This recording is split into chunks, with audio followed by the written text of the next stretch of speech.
जय हिंद दोस्तों, दरोगा एकेडमी यूट्यूब चैनल में आपका फिर से स्वागत है। तो जैसा कि मैंने बताया था वही हुआ। आप लोग पूछ रहे थे कि बिहार पुलिस का एग्ज़ाम कब है, तो पिछला वीडियो आप जाकर देखिएगा। उसमें मैंने बताया कि लोकसभा का चुनाव जैसे ही समाप्त होता है तो तुरंत बिहार दरोगा का फिजिकल कराया जाएगा। और बिहार दरोगा के फिजिकल के उपरांत मतलब मैंने बताया था जुलाई लास्ट या अगस्त फर्स्ट वीक में, तो अगस्त फर्स्ट वीक में आपका जो है बिहार पुलिस का परीक्षा आयोजित कराई जा रही है। आज ही लेटर जारी हुआ है और वो लेटर आप लोग सामने देख रहे होंगे। सीएसबीसी ने लेटर जारी करके सेंटर का मांग किया है। तो लिखित परीक्षा की तिथि आ चुकी है और अब आप लोग को जगने की ज़रूरत है। जगिए, अब जो है कुंभकर्णी नींद से उठिए। यदि आपको शरीर पे वर्दी पहनना है, यदि आप जो है सपना देख रहे हैं कि मेरे भी शरीर पे जो है वो वर्दी चढ़े, मैं भी जो है वो बिहार पुलिस में भर्ती होऊं, तो आपको अब उठना पड़ेगा। जो भी आप कछुआ के चाल से चल रहे थे, आपको खरगोश के चाल से चलना पड़ेगा। तो देखिए दोस्तों, जैसा कि आप देख पा रहे होंगे कि परीक्षा जो है वो पहला परीक्षा 7 अगस्त को होगा। 7 अगस्त को प्रथम पाली में, मतलब जितना भी डेट है सभी में प्रथम पाली में ही है। 7 अगस्त को होगा, फिर 11 अगस्त को होगा, फिर 18 अगस्त को होगा, फिर 21 अगस्त को होगा, फिर 25 अगस्त को है, फिर 28 अगस्त को है, फिर 31 अगस्त को है। मतलब अगस्त से शुरू होकर अगस्त में ही समाप्त हो रहा है। और जितना तिथि मैंने बताया सबके प्रथम पाली में ही परीक्षा आयोजित कराई जाएगी। तो देखिए दोस्तों, मैं बार बार आपको दोहरा रहा हूं कि अब आपको उठना पड़ेगा, अब आपको जगना पड़ेगा और आपको कछुआ के चाल से नहीं, खरगोश के चाल से उड़ना पड़ेगा। क्योंकि ये बहुत अच्छा मौका है, इससे अच्छा मौका आपको नहीं मिलेगा। क्योंकि बिहार पुलिस में इतनी बड़ी तादाद में भर्ती कभी नहीं हुई है। 21,000 है, 21,391 पद। मतलब लिखित परीक्षा में 1,05,000 जो परीक्षार्थी है वे उत्तीर्ण होंगे। उसके बाद जो है शारीरिक दक्षता परीक्षा आयोजित कराई जाएगी। तो आप लोग एकदम जो है, अब आपके पास समय नहीं है। आज आपका 8 तारीख हो गया, 8 जुलाई है आज, और आपका 7 अगस्त से जो है एग्जाम शुरू है। मतलब जून, जुलाई और अगस्त 3 महीना कहने को है। लेकिन आपको मुश्किल से यदि आप तैयारी करेंगे तो आपके पास जो है ज़्यादा से ज़्यादा 70 से 75 दिन का समय मिलेगा। तो मैं आज इस बात पे भी चर्चा करूंगा कि इस 70-75 दिनों में कैसे तैयारी की जाए, कौन सी बेस्ट स्ट्रेटजी अपनाई जाए, कौन सा प्रैक्टिस सेट लगाया जाए, कौन सा जो है वो बुक पढ़ा जाए, कौन सा हिंदी के लिए क्या पढ़ें, इंग्लिश के लिए क्या पढ़ें, कैसे पढ़ें।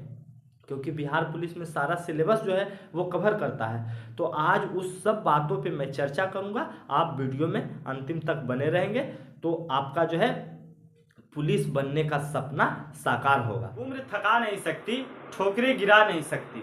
उम्र थका नहीं सकती, ठोकरें गिरा नहीं सकती। अगर जिद हो जीतने की तो हार भी हरा नहीं सकती। दोस्तों, आए हैं आपके लिए बिहार पुलिस की परीक्षा में मात्र 40 दिन का समय बचा है।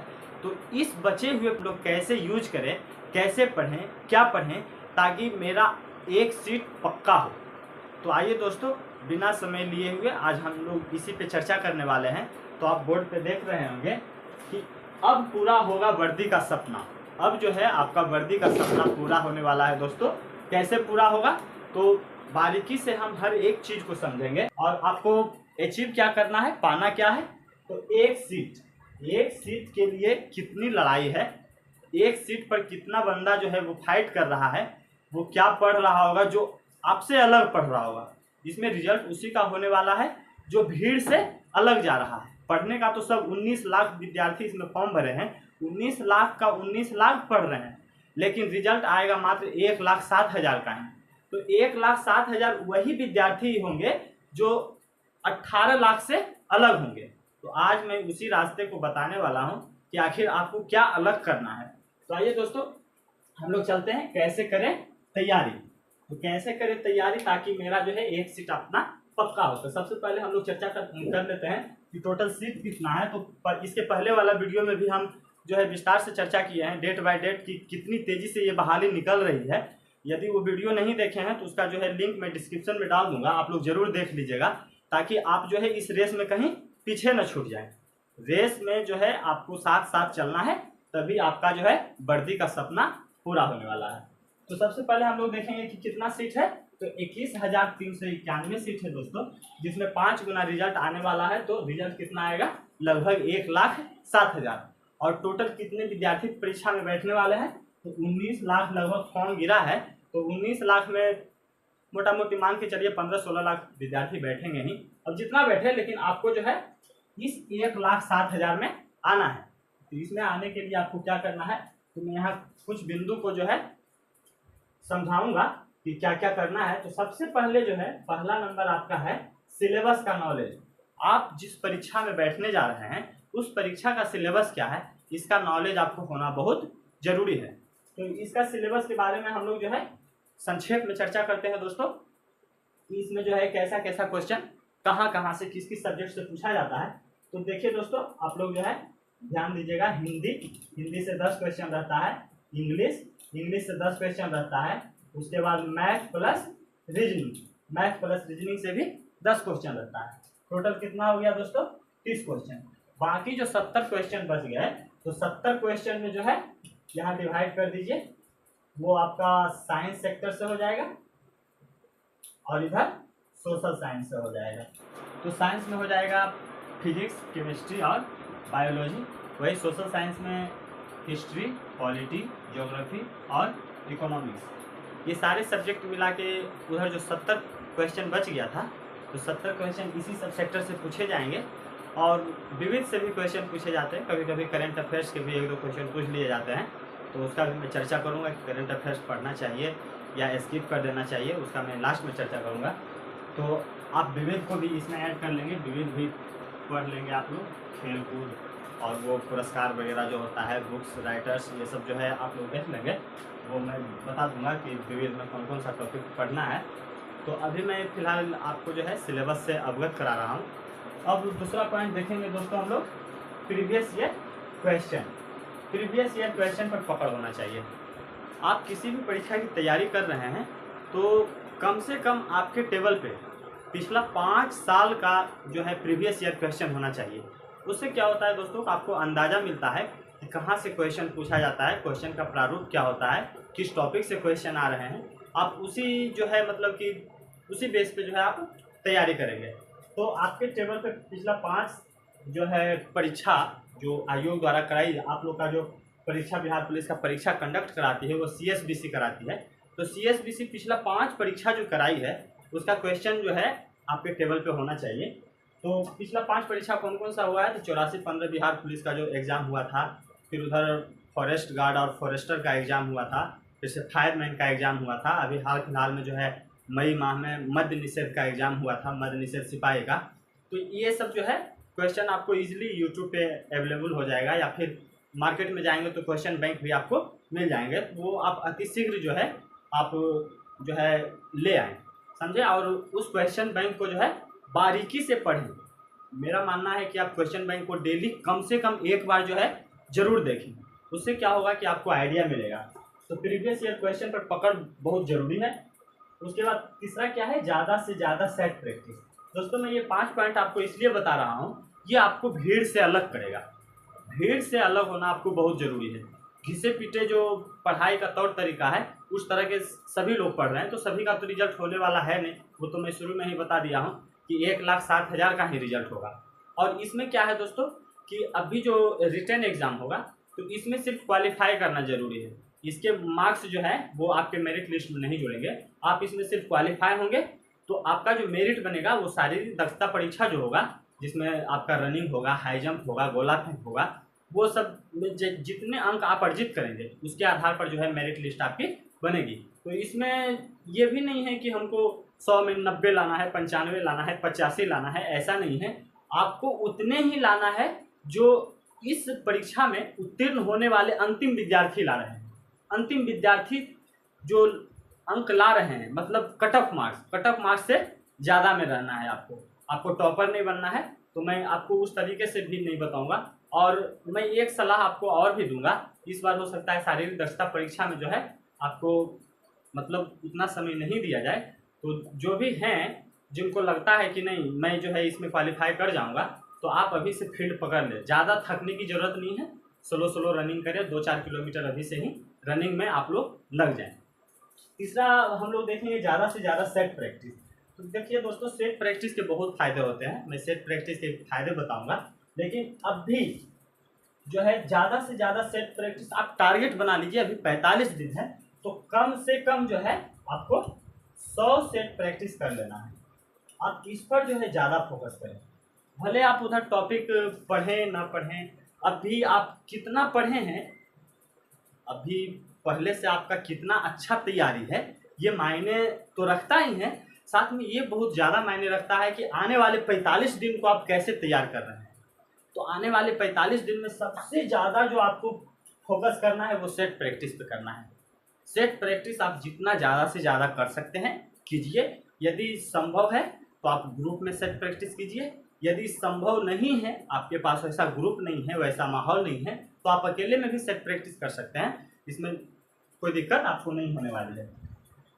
तो सेट प्रैक्टिस कम से कम 100 सेट प्रैक्टिस करें, 2 डेली करें, 45 दूनी 90 हो जाएगा। संडे को 3 भी कर सकते हैं। इस आधार से आप करेंगे तो 100 सेट प्रैक्टिस हो जाएगा। अब देखिए दोस्तों, सेट प्रैक्टिस के मैं फायदे बताता हूँ। सेट प्रैक्टिस का पहला फायदा है कि आप जो परीक्षा में सिली मिस्टेक करके आते हैं, वो सिली मिस्टेक आपका होना बंद हो जाएगा यदि अभी से आप कंटिन्यू 100 सेट प्रैक्टिस करते हैं तो। समझे ना? कभी आएगा कि भारतीय राष्ट्रीय कांग्रेस के संस्थापक कौन थे, तो वहाँ आप जो है व्योमेश चंद्र बनर्जी और एओ ह्यूम, इसमें कंफ्यूज होकर कभी व्योमेश चंद्र बनर्जी मार देंगे, कभी एओ ह्यूम मार देंगे। लेकिन जब सेट प्रैक्टिस आप करेंगे तो आपका ये सब जो क्वेश्चन है एकदम यूं ही निकलता चला जाएगा, क्योंकि सेट प्रैक्टिस का ये सब कॉमन क्वेश्चन है। तो सेट प्रैक्टिस का दूसरा फायदा हम लोग देखेंगे। पहला फायदा सिली मिस्टेक देख लिए कि सिली मिस्टेक आपका कम हो जाएगा, और दूसरा फायदा है टाइम मैनेजमेंट। यदि आप सेट प्रैक्टिस जो है प्रॉपर वे में करेंगे, आप ग्रुप में कर रहे हैं या अकेले कर रहे हैं, लेकिन मेरा सलाह होगा कि आप डेली जो है टाइम लगा कर ही करें, टाइमर लगा कर ही करें, तो आपका टाइम मैनेजमेंट जो है बहुत अच्छा हो जाएगा। एग्जाम में कभी आपको ये फील नहीं होगा कि मेरा ये क्वेश्चन टाइम कम होने की वजह से छूट गया। और तीसरा फायदा जो होगा दोस्तों, वो यदि आप सेट को अच्छे से मतलब मारते हैं तो आपका जो एग्ज़ाम का प्रेशर होता है, वो एग्जामिनेशन हॉल में एग्ज़ाम का प्रेशर आपको फील नहीं होगा। आपको लगेगा उस समय कि हम सेट मार रहे हैं, घर में मार रहे हैं, हम सेट प्रैक्टिस कर रहे हैं। और चौथा फायदा होगा दोस्तों कि यदि आप सेट डेली प्रैक्टिस करते हैं तो आप जो भी कहीं भी कोई भी कोचिंग का नोट्स पढ़ रहे हैं या कोई बुक पढ़ रहे हैं, जैसे लुसेंट हो गया, क्राउन हो गया, कोई भी जीके जीएस का बुक पढ़ रहे हैं, उसका सही एप्लीकेशन होगा, सही अप्लाई होगा। पढ़े हैं आप बहुत बौद्ध धर्म के संस्थापक, गौतम बुद्ध के जन्म, गौतम बुद्ध के पत्नी, गौतम बुद्ध के माता पिता, लेकिन आपको जब क्वेश्चन सामने आता है, जब 4 गो ऑप्शन आता है, उसमें आप जो है हेर फेर कर देते हैं। तो इसका जो है अप्लाई सही तरीके से आप सेट प्रैक्टिस से ही सीख सकते हैं। इसीलिए सेट प्रैक्टिस जरूर कीजिए। सेट प्रैक्टिस का पांचवा और अंतिम फायदा ये है दोस्तों, जो कि आपको भीड़ से अलग करेगा। ये मेरे साथ बहुत ज़्यादा हुआ है कि कुछ क्वेश्चन ऐसे होते हैं जो आपको किसी बुक में नहीं मिलेंगे, कभी लुसेंट, क्राउन या कोई भी कोचिंग के मटेरियल में नहीं होंगे, लेकिन वो होता है कि एग्जाम में पूछ दिए जाते हैं, वो डायरेक्ट सेट प्रैक्टिस से टैली करते हैं। ऐसा मेरे साथ बहुत बार हुआ है, बहुत सारा क्वेश्चन मैं जो है एग्जाम में सही करके आया हूँ, जो कि कोई बुक में नहीं होता है। तो ये सब जो है लगभग 4-5 फायदे मैंने बताए हैं, वो सेट प्रैक्टिस के दमदार फायदे हैं, जो कि हम अपना एक्सपीरियंस आपको बता रहे हैं। मैंने सेट प्रैक्टिस के दम पे बहुत सारा एग्जाम निकाले हैं, वो मैं अगले वीडियो में चर्चा करूँगा कि मैं पहले कैसे तैयारी करता था। सेट प्रैक्टिस से ही मैंने तैयारी करना शुरू किया था। मेरे पास पहले बेसिक कोई नॉलेज नहीं था, लेकिन फिर धीरे धीरे जो है अदर बुक पढ़ना भी शुरू किया। इसका मैं चर्चा बाद में करूँगा। अभी देखते हैं दोस्तों, अगला पॉइंट है कि हिंदी और इंग्लिश को हल्के में ना लें। देखिए दोस्तों, हम लोग हिंदी और इंग्लिश सिलेबस में जो है वो 10-10 क्वेश्चन पूछे जाते हैं। तो जिसका भी हिंदी और इंग्लिश, मेन बिहार में जो सिपाही की तैयारी कर रहे हैं, तो इंग्लिश मोस्टली जो है सबका मतलब उतना ठीक नहीं होता है। तो जिनका ठीक नहीं है वो स्किप कर सकते हैं इंग्लिश को। इंग्लिश के चक्कर में सारे सब्जेक्ट को बर्बाद नहीं करना है, लेकिन यदि जिस किसी का भी ठीक होगा इंग्लिश, वो जरूर इंग्लिश को देखते रहेंगे। लेकिन हिंदी में कहूँगा दोस्तों, हिंदी को बिल्कुल स्किप नहीं करना चाहिए, क्योंकि 10 क्वेश्चन होते हैं और इसमें गिने चुने टॉपिक हैं। आप उन गिने चुने टॉपिक को कर लेंगे तो आपका हिंदी 10 में 10 आ सकता है। जैसे उल्टा शब्द होता है जिसको विलोम शब्द करते हैं, श्रुति संभिन्नार्थक शब्द होता है जो सुनने में समान होता है लेकिन उसका अर्थ अलग होता है, पर्यायवाची शब्द होता है, अनेक शब्द के बदले एक शब्द होता है, और उधर 8 को पार्ट्स ऑफ स्पीच जो पढ़ते हैं, संज्ञा, सर्वनाम, विशेषण, ये सब जो है, यदि वो सब टॉपिक को आप क्लियर कर लेते हैं, समास, संधि, ये सब टॉपिक को यदि क्लियर कर लेते हैं, तो आपका हिंदी में दोस्तों 10 में 10 एकदम आराम से आ सकता है। और इंग्लिश का बात रहा तो इंग्लिश में तुक्का चलेगा फिर, क्योंकि दोस्तों इस परीक्षा में जो है निगेटिव मार्किंग नहीं है। 100 में 100 आप मार के आइए, यदि आपका किस्मत सही रहा तो आपका जो है रिजल्ट जरूर होगा। तो इंग्लिश यदि आपका सही है तो जरूर उसको देखते रहें, यदि आपके इंग्लिश अच्छा नहीं है तो बिल्कुल उसको आप छोड़ दें। देखिए मेरा लास्ट जो टॉपिक है वो यही है कि उलझाऊ टॉपिक के चक्कर में न पड़े। जो भी टॉपिक आपको अभी तक परेशान करते आया है उसको आप बिल्कुल इस 45 दिन में न छुएं। जैसे किसी को इंग्लिश परेशान कर रहा है, किसी को रीजनिंग परेशान कर रहा है, किसी को मैथ परेशान कर रहा है, तो मैथ रीजनिंग तो दोस्तों ऐसा है कि आप यदि सेट प्रैक्टिस करते हैं, यदि आप 100 सेट प्रैक्टिस कर लेते हैं तो 100 में 10 मैथ और रीजनिंग हर एक में आएगा, तो 1000 मैथ रीजनिंग आपका क्लियर हो जाता है। तो 1000 यदि क्लियर कर लेते हैं तो उसमें जो है 8-9 सब उसी टाइप का पूछता है, तो आपका क्लियर हो जाएगा, वहाँ से बचने की संभावना नहीं है। तो आप बिल्कुल उलझाऊ टॉपिक के चक्कर में नहीं पड़े, हिंदी को जरूर एकदम देखते रहें। वो जो टॉपिक मैंने बताए हैं, संज्ञा, सर्वनाम, विशेषण, समास, संधि, पार्ट्स ऑफ स्पीच 8 जो है टोटल, और संधि, समास, और उसके बाद उधर जो बताए हैं श्रुति संभिनार्थक शब्द, पर्यायवाची शब्द, उल्टा शब्द, अनेक शब्द के बदले एक शब्द, ये सबको आप जरूर देखते रहें।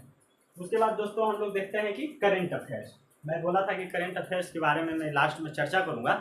तो करेंट अफेयर्स जो है इसमें केवल 2-4 पूछे जाते हैं, तो आप लोग तो तैयारी में हैं। करेंट अफेयर्स आपका उतना भी खराब नहीं होगा। यदि खराब है तो भी, और यदि अच्छा है तो भी, करेंट अफेयर्स को मेरे हिसाब से स्किप करना चाहिए।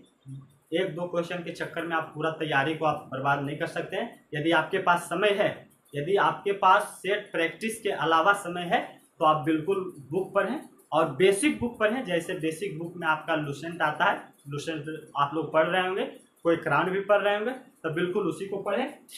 और उसमें जो है साइंस में फिजिक्स, केमिस्ट्री, बायोलॉजी, ये सब मामूली सा चैप्टर है, आप लोग आसानी से कर सकते हैं।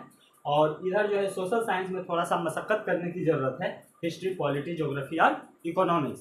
तो इसमें कौन कौन सा टॉपिक आपको पढ़ना बहुत ज़्यादा ज़रूरी है, उसको पढ़ना ही चाहिए, उस टॉपिक से क्वेश्चन पूछे ही जाते हैं। उसके लिए भी मैं एक वीडियो बना के आपको डाल दूंगा टॉपिक, कि कौन कौन सा टॉपिक पढ़ना चाहिए और कौन कौन सा टॉपिक छोड़ देना चाहिए। छोड़ने वाला तो मैं नहीं बताऊंगा, लेकिन कौन कौन टॉपिक पढ़ना है मैं एक वीडियो में बना के आपको बता दूंगा कि ये टॉपिक जो है आप लोग जरूर पढ़ लें, और विविध को भी देखते रहेंगे।